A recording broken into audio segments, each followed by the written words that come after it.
Electromagnetism का एक new lecture discuss कर रहे हैं जो कि हमारे पास है जी torque current carrying coil placed in a magnetic field. याद रखिए स्टूडेंट, इससे पहले हम लोगों ने एक आर्टिकल पढ़ा था, अगर हम एक करंट कैरिंग कंडक्टर्स को रखते हैं मैग्नेटिक फील्ड में, उसके ऊपर एक फोर्स लगेगी और उस फोर्स का फार्मूला आप लोगों ने पढ़ा था, F is equal to IVL sine of theta.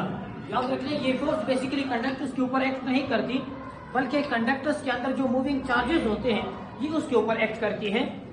आज हम इसी आर्टिकल्स का एक एप्लीकेशन डिस्कस करेंगे जो कि हमारे पास है टॉर्क करंट कैरिंग कॉइल या loop placed in a magnetic field of a permanent magnets.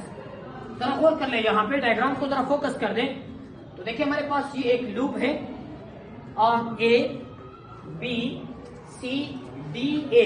Loop का मतलब होता है जिस पॉइंट से आप स्टार्ट ले लें दोबारा उस पॉइंट के ऊपर आ जाए।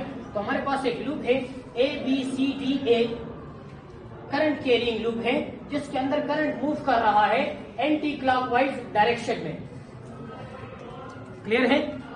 इस करंट कैरिंग कॉइल्स को हम लोगों ने रखा हुआ है मैग्नेटिक फील्ड में ऑफ अ परमानेंट मैग्नेट, जिसमें मैग्नेटिक फील्ड की डायरेक्शन नॉर्थ से किसकी तरफ होगी?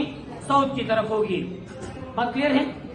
अच्छा, यहाँ पर याद रख लें, ये जो मैंने डॉटेड लाइन ड्रा की हुई इसको हम लोग नाम देंगे एक्सिस ऑफ रोटेशन। ये वो पॉइंट है जिसके इर्द गिर्द ये कॉइल टर्न कर सकता है, रोटेट कर सकता है। इस पॉइंट्स को मैंने पॉइंट ए से लेकर बी तक, इस साइड्स को मैंने लेंथ का नाम दिया या इसको आप विड्थ का नाम दे सकते हैं। ये विड्थ आ जाएगा, ये आपके पास लेंथ, ये भी आपके पास आ जाएगा विड्थ, और इस साइड को भी हम किस चीज का नाम देंगे? लेंथ का। तो याद रखिए इसके अंदर 4 कंडक्टर्स आप लोग के पास बन गए। कौन कौन से? पहला कंडक्टर AB, दूसरा BC, तीसरा CD और चौथा हमारे पास आ जाएगा AD या DA। क्लियर? आज हमारे पास 4 कंडक्टर्स हैं और ये 4 कंडक्टर्स मिलकर के एक कॉइल या लूप की फॉर्मेशन कर रहे हैं। आज हम फोर्स कैलकुलेट करेंगे इन 4 कंडक्टर्स पर और फिर इन सारे फोर्सेस को ऐड करेंगे, नेट रिजल्ट हमें मिलेगा। तो जरा गौर कर ले, थ्योरी में मैंने ये लिखा, consider a current carrying coil और लूप जिसका नाम है जी A B C D A। Starting point is A and ending point is A। This is a loop placed in a magnetic field, जिसको हमने मैग्नेटिक फील्ड में रखा हुआ है और जिसकी डायरेक्शन नॉर्थ से किसकी तरफ है? साउथ की तरफ है, और करंट मूव कर रहा है एंटी क्लॉकवाइज डायरेक्शन में। कल मैंने आप लोगों से कहा था लेंथ स्केलर क्वांटिटी है, लेकिन हम यहाँ पर लेंथ की वो डायरेक्शन लेंगे जो डायरेक्शन ऑफ करंट होगा। बात क्लियर हो गई ना? अच्छा, अब हम जरा 1 बाय 1 हर कंडक्टर पर फोर्स कैलकुलेट करेंगे। तो पहले मैं फोर्स कैलकुलेट करूंगा फोर्स ऑन साइड AB। तो याद रख लें, रिजल्ट ये बनेगा force on side AB। Side AB पर पहले हम फोर्स कैलकुलेट करेंगे तो देखिए रिजल्ट ये बनेगा, F is equal to FAB is equal to IB। यहाँ पर L के बजाय मैंने इस पॉइंट A से B तक का जो डिस्टेंस है इसको मैंने विड्थ का नाम दिया हुआ है। तो यहाँ पर L के बजाय मैं W यूज करूंगा और साथ में क्या आ जाएगा? Sine theta. बात क्लियर है? तो यहाँ पर जरा देखिए FAB is equal to IBW। यहाँ पर जरा एंगल को फोकस करें तो देखिए एंगल कितने का बनेगा? ये देखिए मैग्नेटिक फील्ड की डायरेक्शन ये है नॉर्थ से किसकी तरफ? साउथ।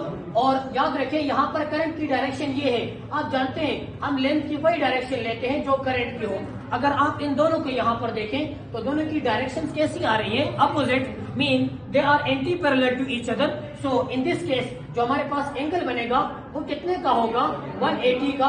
यहाँ पर आ जाएगा साइन 180, और आप जानते हैं साइन 180 के ऊपर कितनी वैल्यू देगा? 0। तो यहाँ पर ये सारा टर्म्स क्या हो जाएगा? 0। इसका मतलब है इस साइड के ऊपर कोई फोर्स नहीं लगेगी, जो कल हम लोगों ने प्रूफ करके भी दिया था कि जब आप कंडक्टर को परपेंडिकुलर रखते हैं तब उसके ऊपर फोर्स एक्ट करती है। इन ए सिमिलर वे यहाँ पर अगर मैं फोर्स कैलकुलेट करना चाहूँ कौन से साइड पे?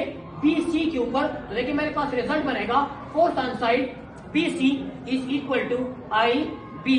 इस साइड की लेंथ को मैंने L से रिप्रेजेंट किया है और साथ में आ जाएगा साइन थीटा। तो यहाँ पर अगर मैं एंगल पुट कर दूं तो देखिए रिजल्ट ये है, मैग्नेटिक फील्ड की डायरेक्शन ये है नॉर्थ से साउथ की तरफ और करंट डाउनवर्ड आ रहा है, तो लेंथ की ये डायरेक्शन लेंगे। तो ये जो आपके पास एंगल बन रहा है ये कितने का है? 90 का। तो जरा गौर कर ले, यहाँ पर FBC is equal to IBL sine 90, और आप जानते हैं साइन 90 के ऊपर कितनी वैल्यू देगा 1, तो ये मेरे पास रिजल्ट बनेगा IBL। क्लियर हुआ? इसके बाद मैं फोर्स कैलकुलेट करूंगा, ये तो मैंने फोर्स कैलकुलेट कर दिया, फोर्स की मुझे वैल्यू मिली IBL। याद रखिए this is maximum force, force maximum होगा if angle between B and L is 90 degree और if they are perpendicular to each other. याद रख लें, ये हमें ये फार्मूला जस्ट हमें फोर्स का मैग्नीट्यूड बता रहा है, लेकिन मैंने कहा था फोर्स की डायरेक्शन मालूम करने के लिए we use Fleming left hand rule. तो फ्लेमिंग लेफ्ट हैंड रूल क्या कहता है कि arrange your first 3 fingers in such a way that they are perpendicular to each other. If this finger shows the direction of current, this finger shows the direction of magnetic field, thumb indicate the direction of force। याद रख लें force की जो direction होगी it will be perpendicular to both vectors B and L। Clear है? ये दोनों पर परपेंडिकुलर होगी। तो मैं यहाँ पर फोर्स की डायरेक्शन कैलकुलेट करने जा रहा हूँ, जरा गौर कर लें। ये देखिए जी, this finger shows the direction of current in this way. इस केस में यहाँ पे current is downward, current is moving. तो ये देखें ये फिंगर्स डाउनवर्ड आ रही है। Clear? Magnetic field is directed from north to south, north से। तो ये देखिए थंब किधर आ रहा है? आउटवर्ड। थंब इज मीन जी एक्सिस की तरफ आ रहा है, आउटवर्ड। याद रखें बोर्ड पर मैं अगर लिख रहा हूं तो मैं यहां पर बोर्ड पर लिखूंगा आउट ऑफ द बोर्ड, आप लोग पेज पर लिखेंगे आउट ऑफ द पेज। तो यहां पर मैं लिखूंगा आउटवर्ड। फोर्स की जो डायरेक्शन है दैट इज आउटवर्ड। क्लियर? तो कुछ इस किस्म की सिचुएशंस आ रही है। ये देखिए जी, फोर्स की डायरेक्शन ये आ गई आउटवर्ड। इस साइड पे कौन सा साइड है? ये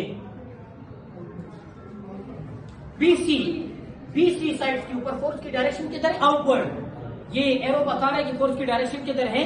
आउटवर्ड है। क्लियर हुआ? इसके बाद मैं फोर्स कैलकुलेट करूंगा कौन से साइड पे?